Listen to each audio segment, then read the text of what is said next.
This video is brought to you by Squarespace. From websites and online stores to marketing tools and analytics, Squarespace is the all-in-one platform to build a beautiful online presence and run your business.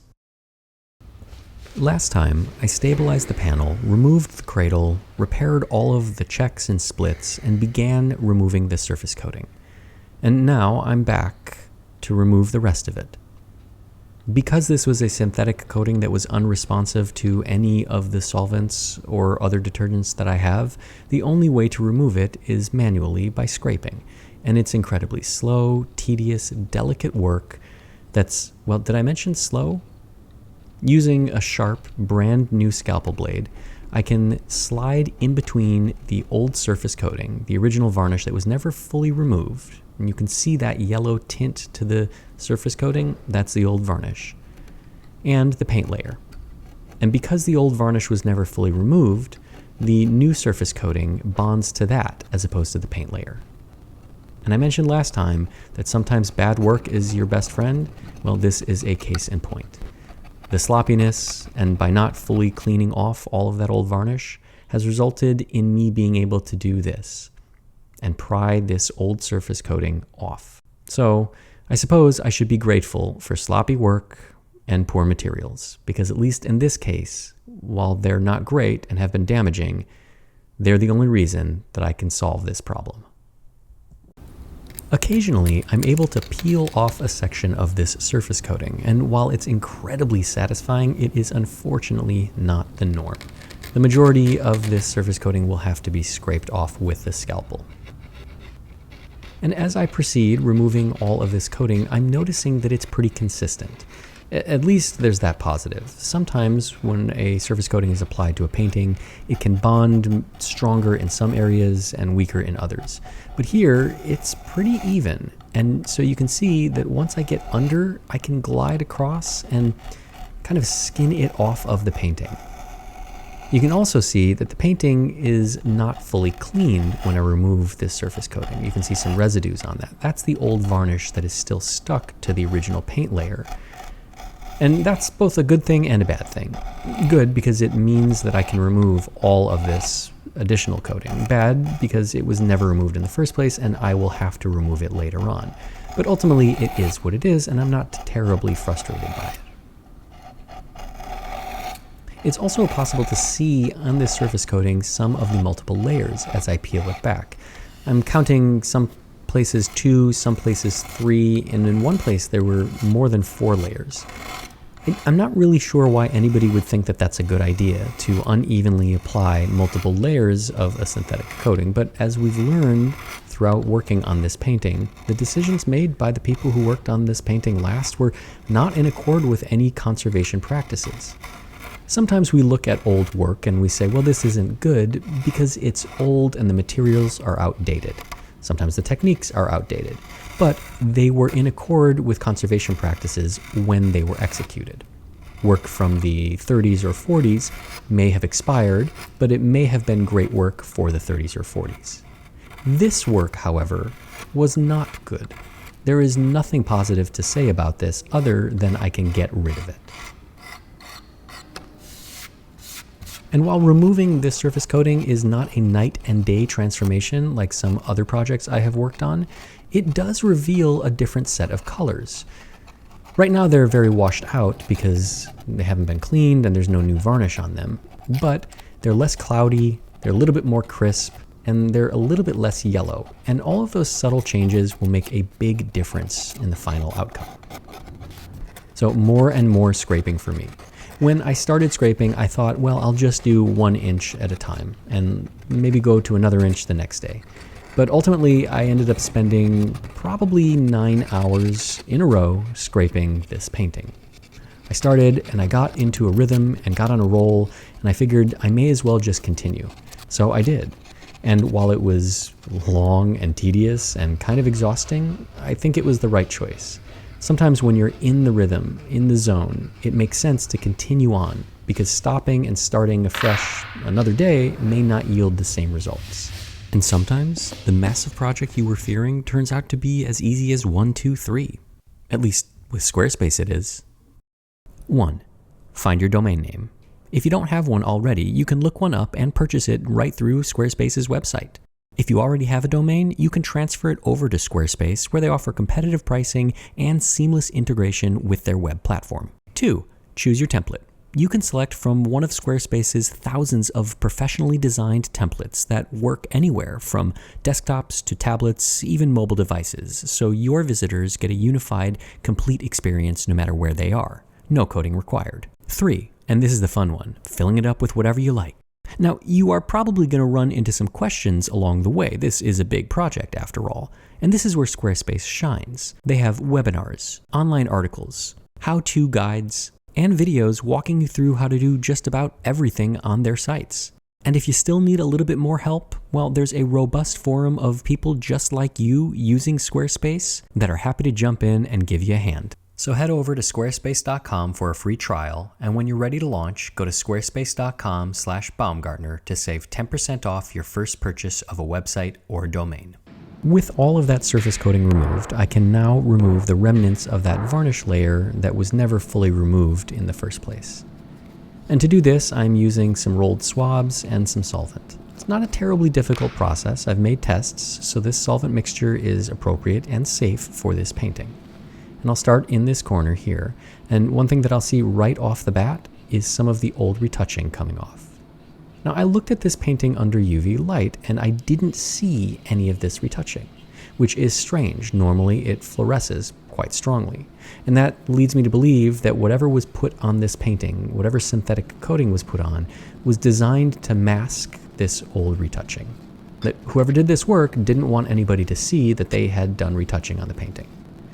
Now, retouching isn't fundamentally problematic. If a painting is damaged and it needs it, but we like to have that visible under UV. It's a way that it keeps the conservators honest, and we can see what the old work is compared to the original painting, so that we know what's original and what's been recreated.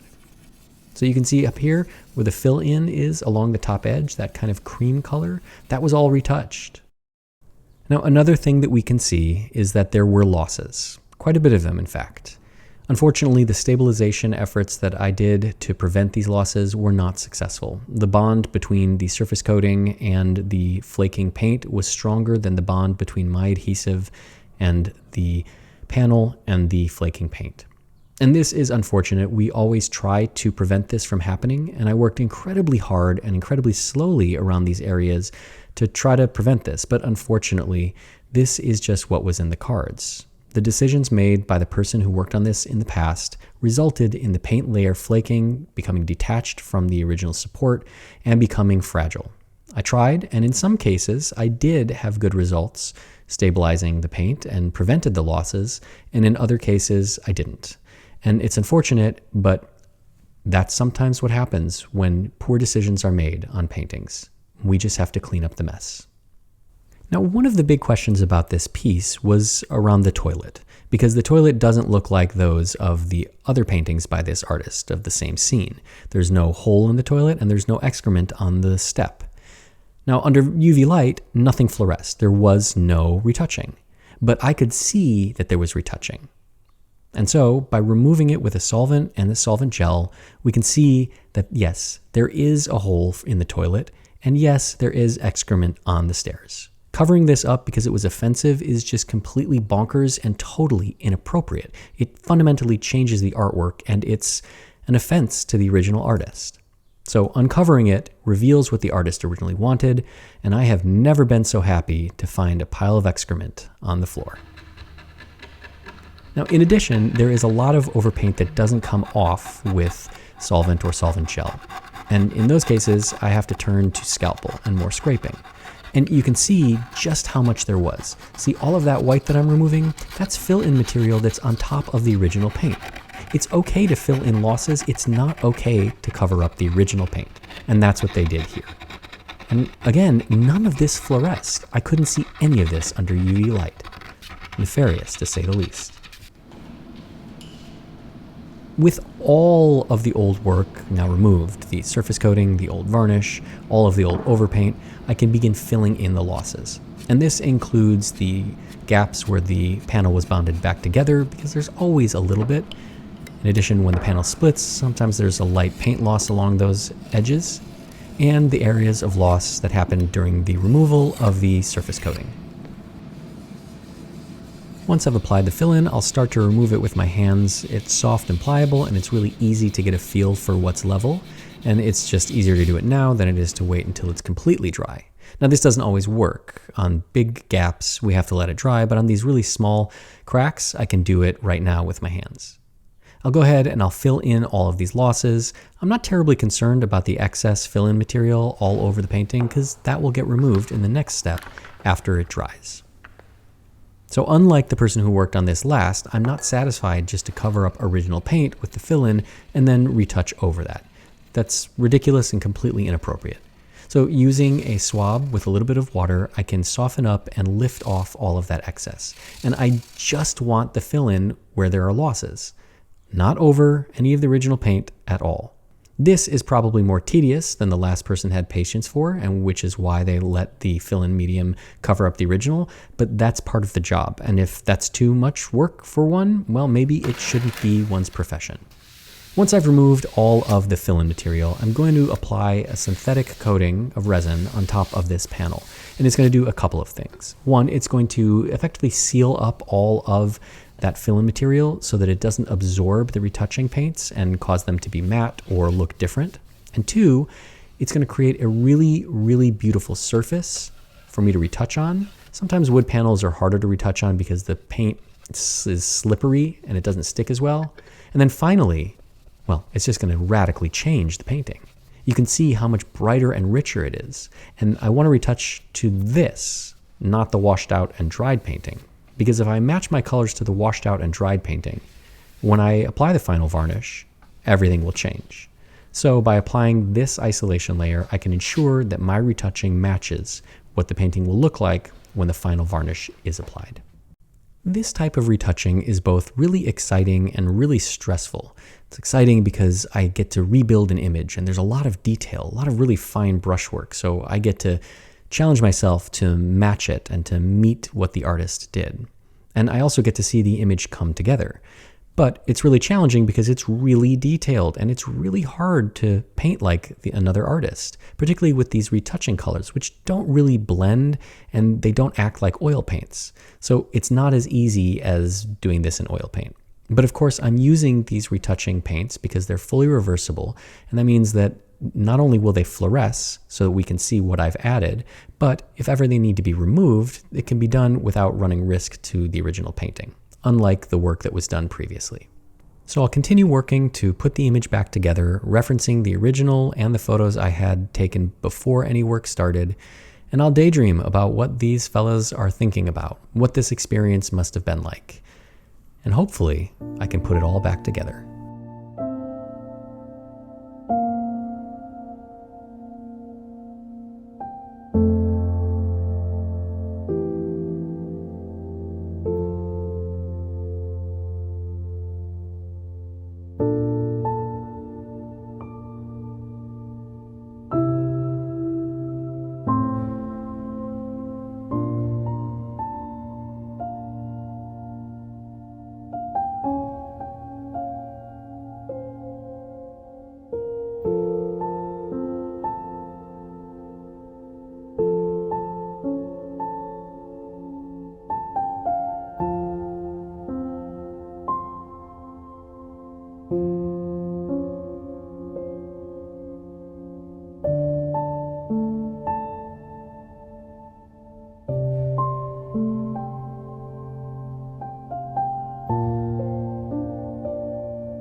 And with these last few brushstrokes, the retouching is complete.